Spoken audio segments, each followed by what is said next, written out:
One Piece chapter 1086 was just insane. Like, we have so much to talk about, guys. Let's go ahead, just delve into the chapter, because there is a lot of key details that we need to talk about. Before we do that, my name is Richard. This is my wife, Claire. Hello. If you're new here, welcome to One Piece of a Dream. Let's go ahead and just dig right into this meaty steak that Oda has given us to chew on for the next month. So, this chapter starts out, everybody's searching for Vivi and Sabo. Well, Vivi's family is searching for Vivi, or the royal guards and everything. Vivi's family, well, real family, is now technically no longer with us, but still. I mean, that's about what she's got for a family. Yeah, except, well, I guess, was that her mother?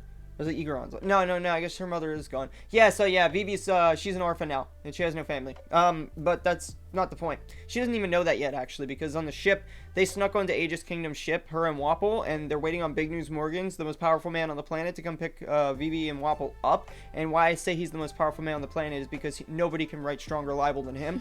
But still, they're waiting on him to come and get them, and obviously, Big News Morgans wants to hear the scoop, which is why he picks them up. We were already kind of aware of this. But Vivi's like, hey, Wapol, what's going on with my dad? And he's just like, call him. Yeah, he's just like, you can't call your father. Your father's off limits. Anything but that. Obviously. Can't tell her why, though. Can't tell her why. He can't tell her why, because if he tells her why, then she's gonna probably freak out. So I mean, she still deserves to know. Now is a bad time. Do it after you've gotten away. There's worse things to worry about at the moment. Now, we see that Sabo has made his way onto the Lulusia Kingdom ship. He's very damaged from the arrow that was shot by either Imu or the Gorosei. Bonnie has made her way onto his ship and is currently starving, apparently, because she's always starving. That's nothing new. As per usual. Yes, and the royal guards are currently looking for Sabo. And we see next after this that Imu is actually speaking with the Gorosei about testing out a super weapon called the Mother Flame, which is cool name. Yeah, that's the weapon that destroyed the Lulusia Kingdom. And they are talking. Basically, the Gorosei don't really seem like they're too interested in destroying Lulusia because of how many people are there, which makes me think that, you know, maybe they somewhat care about compliant citizens to a degree, but at the same time, obviously not, because Imu ordered it, and so it shall be done, so they didn't even think about it. Now, we saw last chapter just how hellish the world government is, and at the top of the world, what kind of evils truly reside there. But we get a lot more information, or at least possible information, because what Ivankov at the end of this chapter says is questionable to some degree based on what the Gorosei and Imu discuss here.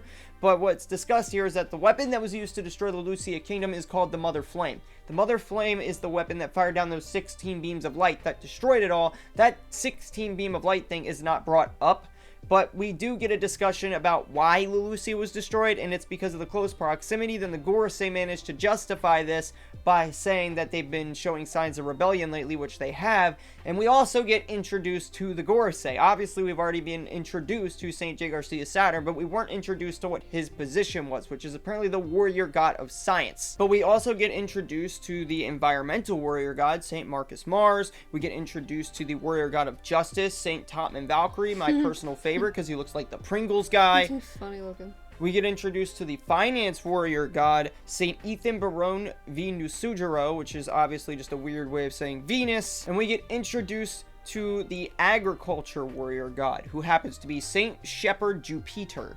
Jupiter. Yeah, it sounds like, never mind. But still, that's who we see. And Imu makes sure to throw in at the end of this conversation that he wants Vivi found. So I guess we still don't know what Imu is 100%, but it sounds like he's a male. Up for debate. Yeah, but Imu wants, they want Vivi found. And it's sounding like Imu is a man. As weird as that sounds. A very small man.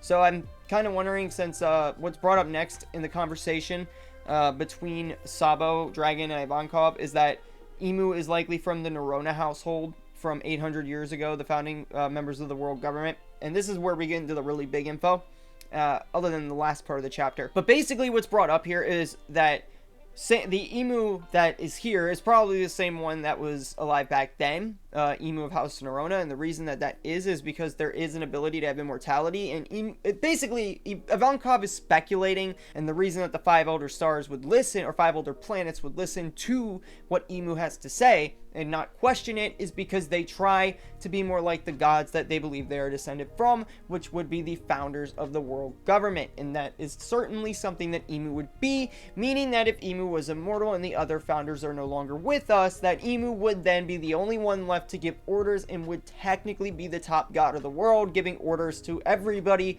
behind the scenes. Of course, Emu is not going to want the world to know that, though, because nobody is supposed to sit on that throne. However, Emu has clearly claimed it with Emu's small butt. But something else I'd like to point out before we get deeper into that conversation with Dragon, Ivankov, and Sabo is we do get a flash to McDonald's headquarters, Marine HQ, and Aka Inu, and Aka Inu is currently talking about the Tahine and Aegis Kingdoms rebelling, and that it's time to go send the Seraphim. So we get to see at this point real quick that the Doflamingo Serphim that people have been speculating on does indeed exist, as well as the Gecko Moriah and the Crocodile Serphim. And I would like to know why the Crocodile Serphim has a scar on its face when the Crocodile Serphim is a clone, and obviously Crocodile, even if he had it as a child, he could have got it at some point younger. We didn't see like his baby pictures, but at the same time, why does this version of Crocodile have the scar? Is that like a birthmark? Can anybody tell me why that is? To be honest, it really shouldn't have the scar, and I feel like they just slashed the kid's face on purpose to make it more look like Crocodile, which is honestly kind of messed up. That's about what I've got out of this. I feel like, yeah, they probably just slashed it to make it look more similar, which is weird. Why do you care about aesthetics? I thought you just wanted power here.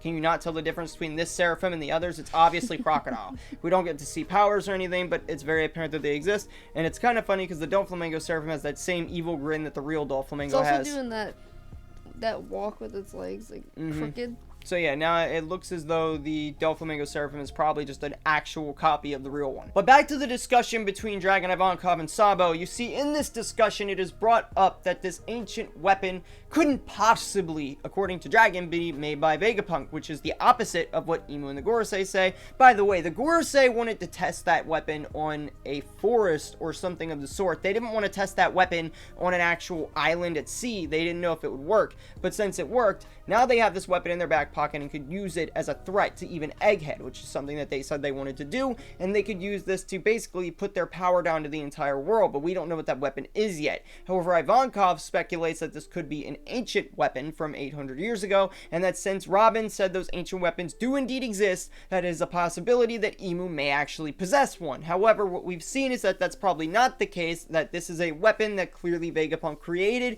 at least according to Emu and the Gorosei, but maybe what he created actually was an ancient weapon without realizing it. Maybe he built this thing and Emu and the Gorosei tricked him into it. However, it's a little bit strange, if you ask me too, that they're sending the warrior god of science to take out literally the smartest scientist on the face of the planet. I mean, it kind of makes sense when you think about it. I mean, yes and no. It's ironic. Let's send Science Guy to take out Science Guy because, world's smartest science man, he shouldn't exist. Why do we need him?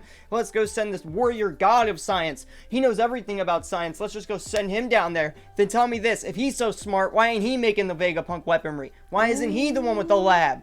Huh? Ooh. Explain that one. Where's his lab? Oh my God. It's up his ass. That's where it is. But moving on to the final part of the chapter, we do see, finally, the end result of what this has been leading up to. And that is the revelation of one of these silhouetted holy knights, the one that had the cutlass. And it's not. Baby, he's literally holding a cutlass. He just has, It's not, she doesn't think it looks like him enough. It's not. There's no Oda way. literally draws silhouettes. Sometimes they just don't look right. But it's weird that he would make the cutlass look right, but not the hair. Look, regardless, he is a holy knight and clearly the leader of the holy knights, so it makes sense that he'd be in the center because his name is Saint Figarland Garling, or Garling for Garland, whichever one you prefer. However, this man used to be the King of God Valley. We have the King of God Valley as the leader of the Holy Knights. That's why Shanks could go have a meeting with the Gorosei, because his bloodline was royalty even among the Celestial Dragons. No matter what he does, he is pretty much untouchable. That would explain if Shanks did go speak to the Gorosei. He's not a normal Celestial. This man is quite literally probably considered a god amongst men to the Celestials just because of how important that last name Figarland is, which makes me wonder, what is the history here? Why was Saint Father Sandman Time, whatever the hell this guy is, he looks like the moon, a freaking weirdo bedtime beard over here, was the King of God Valley? Please explain to me why. What made them so special? Why is there kings amongst the Celestial Dragons? And does that mean that at one point, this guy had Emu's position? Is he above the Gorosei? He can judge the Celestial Dragons? Can they judge the Gorosei? I doubt it. The Gorosei probably command them. They're probably sitting above, or maybe not. Maybe the five elders answer to this man. Maybe this is technically the kingdom of Mary Joyce, but Emu rules above him, and he answers to Emu. It's really difficult to say what's going on here. Maybe he's just the warrior. I mean, it's weird because why would the 5 elders be called the warrior gods? It doesn't make sense. If they're just political pundits who, what would be the point of that? Clearly they have powers. They demonstrated their powers in the last chapter. But why would this man need to exist? Clearly this man is standing above them. Maybe they answered directly to this guy when God Valley existed because he was the king of God Valley. So I think we're going to get more God Valley information soon. But why would this man need to exist? That doesn't make any sense. I think that this man, with the powers that he had, and if this is Shanks' father, like I'm speculating right now, I think this is probably Shanks' father. This man right here is probably second only to Emu, which means that if that is the case, Shanks was born into the most noble bloodline probably possible, except for maybe if he was born from Emu's loins. Regardless, that is why Shanks can have a meeting with the Gorosei. Shanks probably can tell the Gorosei what to do. And if that is the case, Shanks just became very spoiled brat type kid. Because, like, man, this kid's out rebelling, being a pirate and all this stuff. I mean, he's not a bad guy, though. Maybe, maybe there's a possibility that Shanks really does just despise all of this, and I think that's true. But maybe because he knows that he's an emperor and has the political sway, it would also explain where Shanks gets his inherent biological power from, because he seems to have like just genetically very powerful genes, I guess. Gifted? Obviously, yeah, gifted. Because look at what his father is. I mean, a moon. Yeah, his father is a very strong moon with a cutlass. And it's obviously strong because, let's be real here, if the Gorosei are that strong, I can only imagine how strong this man must be. I imagine he is probably broken as all hell. And the reason he's brought out, by the way, is because he is judging Saint Don Quixote Moscar. He's no longer alive. He is no longer with us. The only good celestial dragon at the time, or that existed, is now gone. We no longer have Mosgar. What a disappointment. An absolute disappointment. It is. And he ends the chapter off by saying, those who protect scum are lower than the scum that they protect. So, that is obviously where St. Figarland stands, and this man seems to be a major threat we're going to have to overcome at some point, and I kind of wonder if Shanks is, I want to know where Shanks stands when it comes to his family, because clearly he's not banned from Mary Joyce, unless, of course, I'm wrong, there's another possible, holy knight that looks like Shanks or a brother or something that did this, but I don't think that's the case. I'm thinking that Shanks himself just took advantage of his bloodline to go speak to the Gorosei, and I'm kind of feeling like that's probably where we're at, is that the reason that Shanks was able to do that is solely because he is this man's son, and this man used to rule the Celestial Dragons, because don't forget, God Valley was the home of the Celestial Dragons at the time, before the incident with Roger and Garp and the Rocks Pirates. So I would love to know some, history here. If we could get a God Valley flashback, I think that would explain quite a bit about why Shanks has the ability to go and speak with the Gorosei in the first place. Let me know what you guys think down in the comments. We're both very curious to hear your guys' thoughts on this. There is clearly a lot that we need to discuss, and we're going to be doing a live stream about this later on, so come check that out whenever we go up. And yeah, we'll talk to you guys about this later. Remember, like, share, comment, subscribe, tap notification bell, all that good stuff, and we'll see you guys again in the next video. Peace. Bye.